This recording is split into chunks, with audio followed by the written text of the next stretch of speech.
Hello friends, welcome to our YouTube channel study pre questions. Friends, इस video में हम नागपुरी गीत पढ़ेंगे। उमड़ी गगन घन घमंड। ये गीत जो है ग्रेजुएट लेवल का सिलेबस में है और ये गीत थोड़ा टफ भी है। बहुत से लोग रिक्वेस्ट कर रहे थे सर कि फ्री क्लास में इसको पढ़ा दीजिए। हालांकि इस वीडियो को हम बहुत पहले पेड क्लास में पढ़ा चुके हैं, इसलिए आपसे रिक्वेस्ट है कि जो लोग पेड क्लास में नहीं जुड़े हैं वो हमारा ऐप है study pre question app, play store से डाउनलोड कर लीजिए और क्लास से जुड़ जाइए। वहाँ पर आपको सारा क्लास, सारा पीडीएफ, चैप्टर वाइज एमसीक्यू और चैप्टर वाइज टेस्ट दिया जा रहा है, वो भी मात्र 550 रुपया में। तो इससे अच्छा मौका आपको नहीं मिलेगा। परसों के बाद जो है ये प्राइस बढ़ जाएगा, इसलिए आपसे रिक्वेस्ट है कि जितना जल्दी हो सके क्लास से जुड़ जाइए। इधर उधर का चक्कर में मत रहिए। कोई आज ये वीडियो डालेगा, फिर आप इंतज़ार कीजिएगा, फिर कोई कठिन वीडियो होगा तो कोई नहीं डालेगा, तो इस तरह से जो है आपका वक्त जो है निकलते जा रहा है। इसलिए आप लोग जो है पेड क्लास से जल्दी से जुड़ जाइए। और मेरा नंबर है 8409006632। अगर आपको कोई भी दिक्कत है तो आप इस नंबर पे कॉल कर सकते हैं। क्लास के बारे में पूछ सकते हैं कि क्या क्या क्लास में दिया जा रहा है, क्योंकि उसमें आपको जो है 550 में बहुत सारा कुछ दिया जा रहा है जो कि ऐप में क्लास चल रहा है। तो ऐप को डाउनलोड कीजिए प्ले स्टोर से। तो चलिए हम लोग पढ़ेंगे उमड़ी गगन घन घमंड। कविता को पढ़ते हैं। चलिए क्या पढ़ेंगे? उमड़ी गगन घन घमंड। लेखक है कंचन। तो इनके बारे में थोड़ा सा जानते हैं। कंचन जी के बारे में, इनका पूरा नाम जो है चुन्नी राम दुबे था। तो ऐसे प्रश्न बनता है कि चुन्नी राम दुबे केकर पूरा नाम है के? तो कंचन जो थे ये कंचन लिखते थे और इनका पूरा नाम क्या था? चुन्नी राम दुबे था। और ये चपका गुमला के रहने वाले थे। चपका गुमला के ये रहने वाले थे और गांव का नाम था बड़का गांव। इनके गांव का नाम क्या था? बड़का गांव था। और ये जो है कंचन जो थे घासी राम के समकालीन थे, उसी के समय के ये माने जाते हैं। और इनका जो है कुल 98 रचना, कुल 98 रचना जो है नागपुरी संस्थान में उपलब्ध है। और कंचन पर ही सविता केसरी जी ने क्या किया था? पीएचडी के लिए थीसिस लिखा था। और इनके जो है पावस गीत बहुत प्रसिद्ध है। पावस गीत, कंचन जी का पावस गीत जो है बहुत ही प्रसिद्ध है। और जो हम लोग पढ़ने जा रहे हैं गीत, ये भी एक पावस गीत है। पावस गीत आप लोग जानते हैं, वर्षा के ऋतु के समय का गीत होता है, धुन होता है, उसी को पावस कहते हैं। तो जो गीत हम लोग पढ़ने जा रहे हैं वो भी एक पावस गीत है। तो चलिए देखते हैं। उमड़ी गगन घन घमंड, चमकत चपला प्रचंड, दुधुम्भी चहु ओर। तो उमड़ी गगन घन घमंड, चमकत चपला प्रचंड, दुदुम्भी चहु ओर। यानी कि उमड़ी यानी कि उमड़ता है, गगन यानी कि आकाश में, घन यानी कि बादल, घमंड यानी कि घमंड में, चमकत चपला, चपला कहते हैं बिजली को, प्रचंड, प्रचंड मतलब बहुत तेज है ना, बहुत तेज, दुदुम्भी, दुदुम्भी कहते हैं बाजा को। यहाँ पर बाजा कहने का अर्थ होगा एक नगाड़े तरह का आवाज़, बहुत ज़्यादा आवाज़, चहु ओर यानी कि चारों ओर। तो इस लाइन को पहले समझ लेते हैं कि जो है गगन में, आकाश में जो है बादल जो है क्या कर रहा है? घमंड में उमड़ रहा है और बहुत ज़्यादा आवाज़ कर रहा है। चमकत चपला प्रचंड, और जो है कैसे बिजली चमक रहा है? प्रचंड रूप से जो है चपला यानी कि बिजली चमक रहा है और ऐसे आवाज़ करता है जैसे कि चारों ओर क्या बज रहा है? कोई बाजा बज रहा है, कोई नगाड़े का आवाज़ आ रहा है। इस तरह से जो है बादल गरजने का आवाज़ और बिजली चमकने का जो है वो हो रहा है। तो यहाँ समझ गए कि उमड़ी गगन घन घमंड, चमकत चपला प्रचंड, दुदुम्भी चहु ओर। यानी कि चारों ओर ऐसे लग रहा है जैसे कि कोई नगाड़े का धुन बज रहा है, नगाड़े का आवाज़ बज रहा है। अग गग गहरत झरी झजकत जलधरे, गोई आजू अवसरे अस गोविंद नहीं घरे। अग गग गग गहरत, गग गग कहते हैं पानी बहने का आवाज़ को, यानी कि चारों तरफ जो है पानी बहने का आवाज़ जो है। अग कहते हैं पहाड़ पर्वत को, कहते हैं ब्रज भाषा में अग पहाड़ पर्वत को कहा जाता है। तो पहाड़ पर्वत से जो है पानी बहने का जो आवाज़ है, गहरत यानी कि भारी आवाज़ के साथ पानी बहने का आवाज़ जो है, भारी आवाज़ के साथ गिरना को कहते हैं गहरत। तो पानी का जो है पहाड़ पर्वत से जो गिर रहा है वो पानी, वो भारी आवाज़ के साथ गिर रहा है। और उसका जो है झड़ी, झड़ी यानी कि पानी का झड़ी बूंद कह सकते हैं, वह कैसे कर रहा है? झजकत, झझक रहा है, यानी कि वो भी एक प्रकार से आवाज़ कर रहा है, झंझकने की आवाज़ कह सकते हैं। जलधरे यानी कि तालाब में, समुद्र में ये पानी का शोर कर रहा है। तो यहाँ समझ सकते हैं कि पानी जो है पहाड़ों से बह रहा है और तालाबों में ये पानी जो है बहुत ज़्यादा शोर कर रहा है। आजू अवसरे अस गोविंद नहीं घरे। आजू यानी कि आज, अवसर आज के अवसर में, अस ऐसे, यानी कि आज के ऐसे अवसर में भी गोविंद घर में नहीं है। आज के ऐसे अवसर में भी कृष्ण जो है घर में नहीं है। तो यहाँ पर आप समझ गए। थोड़ा सा गीत जो है डिफ़िकल्ट है, इसलिए अच्छे से समझिएगा। तो यहाँ पर पूरा एक बार समझा देते हैं कि उमड़ी गगन घन घमंड, यानी कि आकाश में जो है बादल जो है एकदम उमड़ रहा है और घमंड के साथ उमड़ रहा है, आवाज़ कर रहा है, चमकत चपला प्रचंड, और बिजली का जो है चमक जो है प्रचंड रूप से हो रहा है, और ऐसा लगता है कि चारों ओर जो है कोई नगाड़ा बज रहा है। अग गग गहरत झरी झचकत झलधरे गोई, आजू अवसरे अस गोविंद नहीं घरे। अग अग यानी कि पहाड़ पर्वत से, गग गग यानी कि पानी बहने का आवाज़ जो है ऐसा बह रहा है, भारी आवाज़ के साथ गिर रहा है। गहरत यानी कि भारी आवाज़ के साथ गिर रहा है, और पानी का बूंद जो है ऐसे झझक रहा है। झझकत यानी कि झझक रहा है नदी में, तालाब में, समुंदर में। ऐसा एक धुन तैयार हो गया है कि मतलब एक डरावना सा धुन है, ये समझिए कि डरावना सा धुन है। और ऐसे अवसर पे भी क्या है, आज गोविंद घर में नहीं है। लह लह पवन रोष हह हह तरु धरनी लोर, हहरत मन थहरत तन थर हर खर भरे गोई।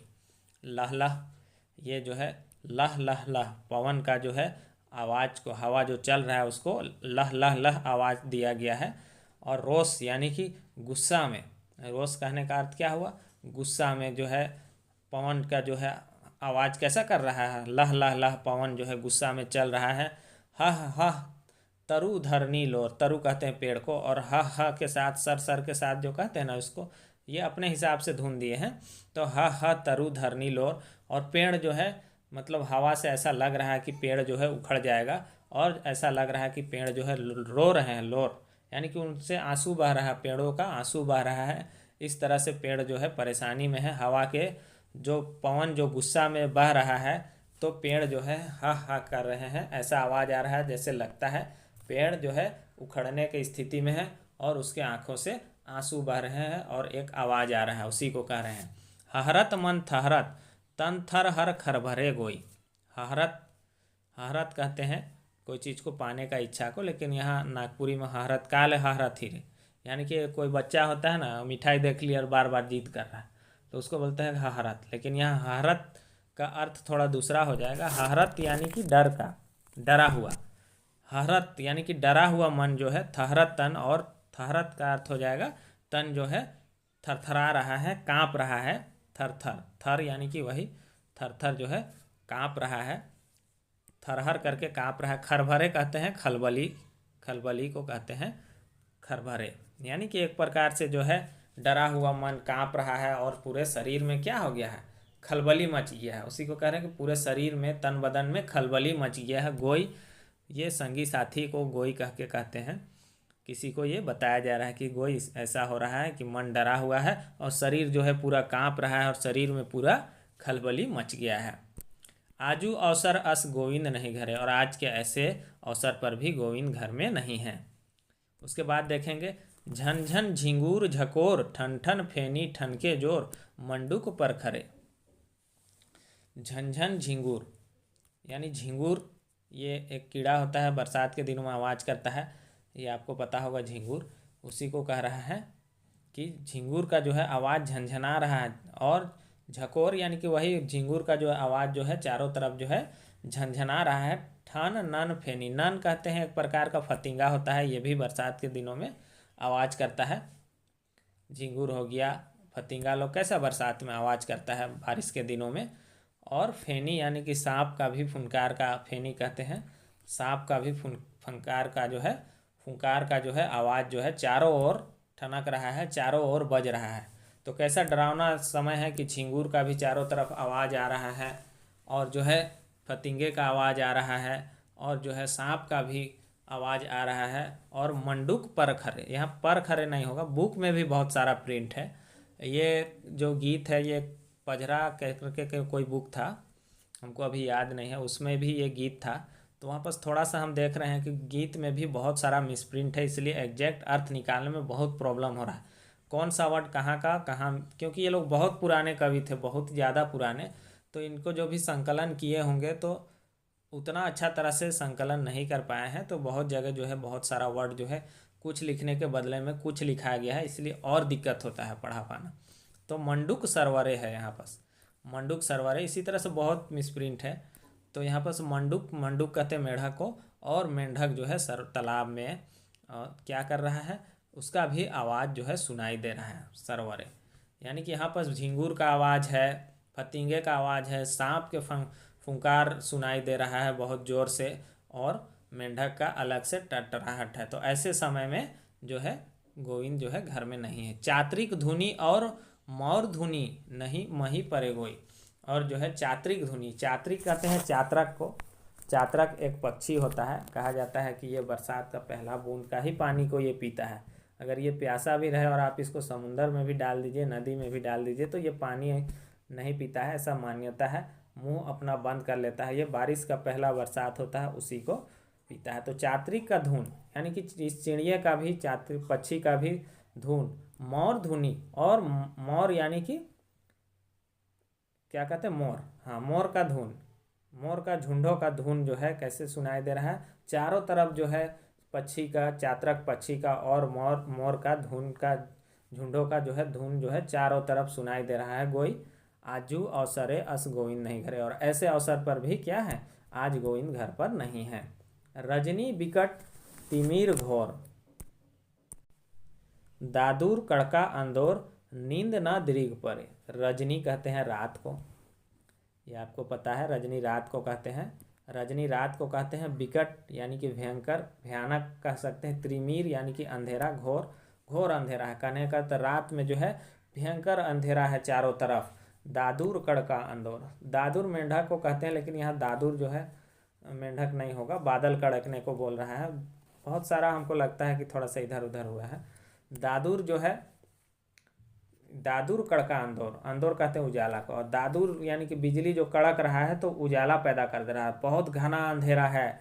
और जो है रजनी रात में जो है विकट भयंकर अंधेरा है, घोर अंधेरा है, त्रिमीर यानी कि अंधेरा, और उसमें जो है बिजली कड़क रहा है, तो कैसे कर दे रहा है, उजाला कर दे रहा है।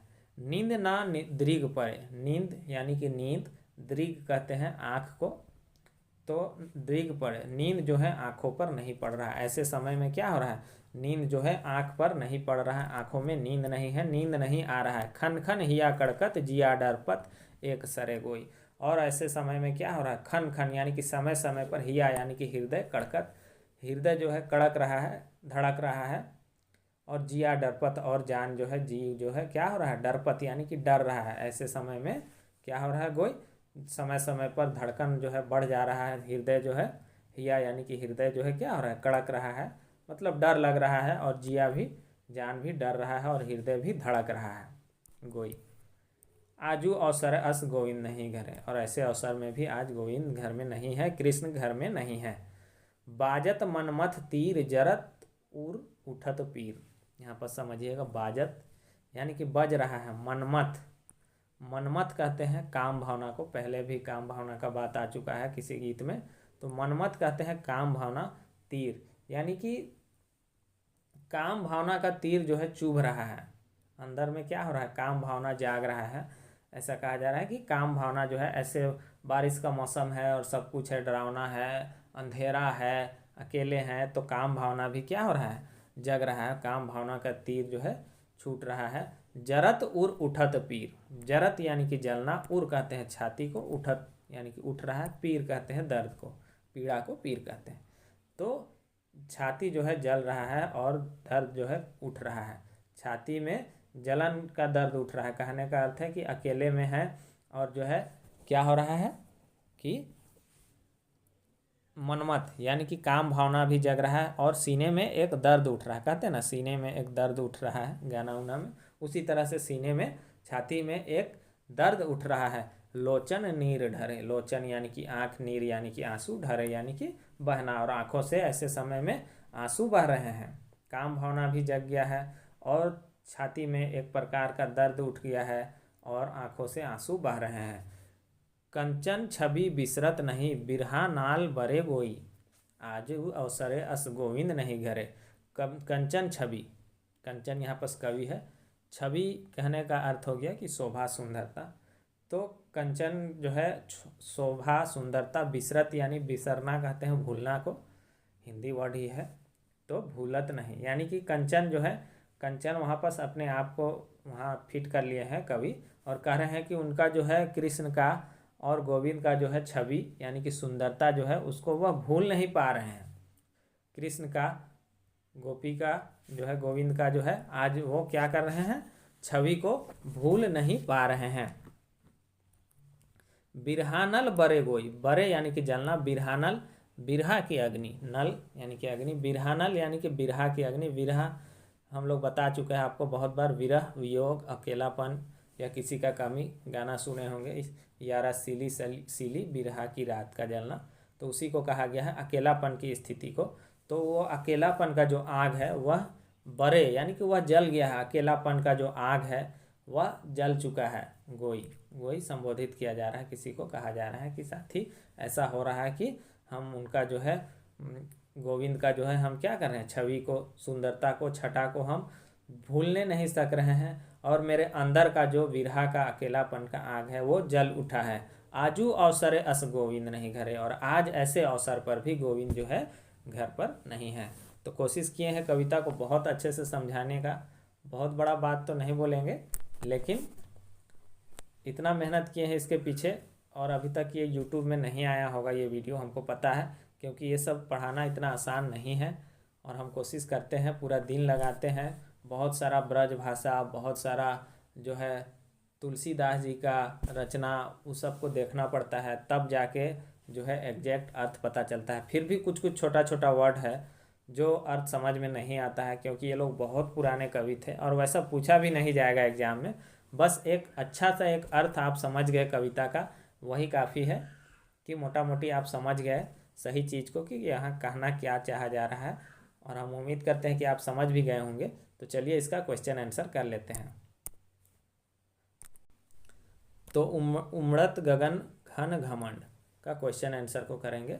तो उमड़त गगन घन घमंड किस तरह का रचना है, तो इस तरह से ज़्यादा क्वेश्चन पूछा नहीं जाएगा कविता से, इसलिए गीत से और कविता से तो टेंशन आपको नहीं लेना है। बस कविता को एक बार समझ जाइए, 2-4 बार पढ़िए उसको, अगर ताकि आपको कम से कम ये याद रहे कि ये गीत है, कविता है, कहाँ से लिया गया है, बस इतना ही आपको याद रखना है। उमड़त गगन घन घमंड गीत का रचनाकार कौन है, तो उमड़त यानी कि उमड़त गगन घन घमंड जो गीत है उसके रचनाकार कौन है, तो कंचन, कंचन जिनका कि पूरा नाम है चुन्नी राम दुबे, याद कर लीजिएगा, यहीं बस अलग से पढ़ने का ज़रूरत नहीं है। इनका पूरा नाम है चुन्नी राम दुबे, ये कंचन के नाम से रचना लिखते थे। देवल में से कौन कथन कंचन कर बारे में सही है, दिया हुआ में से कौन सा कथन जो है कंचन के बारे में सही है, तो इनका पूरा नाम चुन्नी राम रहे, चुन्नी राम दुबे था, और इनका जन्म जो है बड़काडीह गांव गुमला में हुआ था। इनका कुल 98 रचना है जो नागपुरी संस्थान में है। सविता केसरी पीएचडी डिग्री के लिए इनकर में थीसिस लिख रहे हैं। तो ये सारा कथन जो है इनके बारे में सही है, और जो पहले भी बताए हैं थोड़ा बहुत उसको भी ध्यान में रखिएगा कि ये पावस के बहुत ही अच्छे कवि थे, पावस राग के, और ये गीत भी पावस राग में ही है।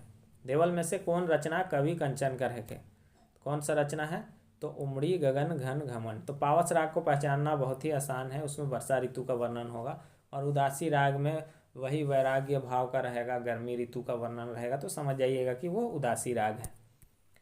उमड़त गगन घन घमंड गीत कौन राग में आया है, ऐसे कहीं बस लिखा हुआ नहीं है, लेकिन हमको पता है कि ये पावस राग में है, तो सही आंसर क्या हो जाएगा, पावस राग। उमड़त गगन घन घमंड गीत में कौन ऋतु का वर्णन करल जा है, तो इसमें किस ऋतु का, कैसे मौसम का वर्णन किया गया है, तो बारिश का समय का, बारिश का समय का वर्णन किया गया है। दुदुम्भी चहु और में दुदुम्भी का कर काम आने हैं, तो दुंदुभी या दुदुम्भी कह सकते हैं। इसका क्या अर्थ होता है, बाजा या नगाड़े का आवाज़, या कोई ज़्यादा शोर करने वाला बाजा कह सकते हैं।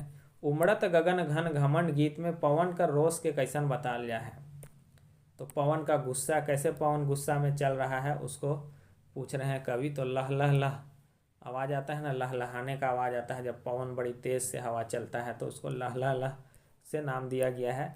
उमड़त गगन घन घमंड गीत में झिंगुर कर आवाज़ के कैसन बता लिया है, तो झिंगुर जो होता है ये भी एक कीड़ा होता है, फतिंगा होता है, जो कि बरसात के दिनों में ये बहुत लंबा लंबा आवाज़ छोड़ता है धीरे धीरे करके, तो यह झनझनाता है। आपको समझ में ही नहीं आएगा कि ये आवाज़ कहाँ पर से आ रहा है। वो सामने आके भी आपको आवाज़ करेगा तो लगेगा कि दूर तरफ से किधर से आवाज़ आ रहा है। बरसात में देखे होंगे हरा कलर का रहता है, तो झन झन झन उसका आवाज़ झिंगुर का बतलाया गया है। मंडूक कर काम आने वाला, मंडूक का अर्थ होता है मेंढक, मंडूक मेंढक को कहते हैं, याद रखिएगा। बाजे मनमत तीर में मनमत कर काम आने वाला, बाजे मनमत तीर, तो मनमत कहते हैं कामदेव की भावना जागृत होना, मनमत यानी कि काम की भावना। आजू अवसरे अस गोविंद नहीं घरे देवल पंक्ति कौन रचना से लेवल जाए। तो क्वेश्चन ऐसे पूछ सकता है कि आजू अवसर अस गोविंद नहीं घरे, मतलब कि ऐसे अवसर पर भी, आज ऐसे अवसर पर भी गोविंद जो है घर पर नहीं है। ये किस रचना का है? तो उमड़ी गगन घन घमंड, उमड़ी गगन घन घमंड चमकत चपला प्रचंड देवल पंक्ति कौन रचना से लेवल जाए है। तो ये किस रचना का है? उमड़ी गगन घन घमंड। उमड़ी गगन घन घमंड चमकत चपला प्रचंड देवल पंक्ति का रचनाकार कौन है का? तो इस पंक्ति के रचनाकार कौन है? कंचन। सही आंसर क्या हो जाएगा? कंचन इस पंक्ति के रचनाकार हैं। तो यहाँ पर क्वेश्चन आंसर भी समाप्त हो जाता है। तो आपसे वही रिक्वेस्ट है कि जो लोग अभी तक क्लास से नहीं जुड़े हैं वो जल्दी से जुड़ जाए, क्योंकि ये आपको जो है PDF का फीस में जो है सारा क्लास और सारा PDF दिया जा रहा है, और चैप्टर वाइज MCQ भी दिया जा रहा है, और चैप्टर वाइज टेस्ट सीरीज जो हम बना रहे हैं वो बहुत ही खास है। वो चैप्टर वाइज टेस्ट सीरीज को बनाने में हमको बहुत कड़ा मेहनत करना पड़ रहा है, इसलिए इसका प्राइस भी जल्दी बढ़ जाएगा। तो जो लोग अभी तक ज्वाइन नहीं किए हैं वो अभी जल्दी से ज्वाइन कर लीजिए। अभी 550 प्राइस है, और ये प्राइस जो है 2 दिनों में बढ़ जाएगा। तो हम आपसे रिक्वेस्ट करते हैं कि ज़्यादा से ज़्यादा लोग जो है क्लास से जुड़ जाइए और क्लास का फ़ायदा उठाइए। Thanks for watching.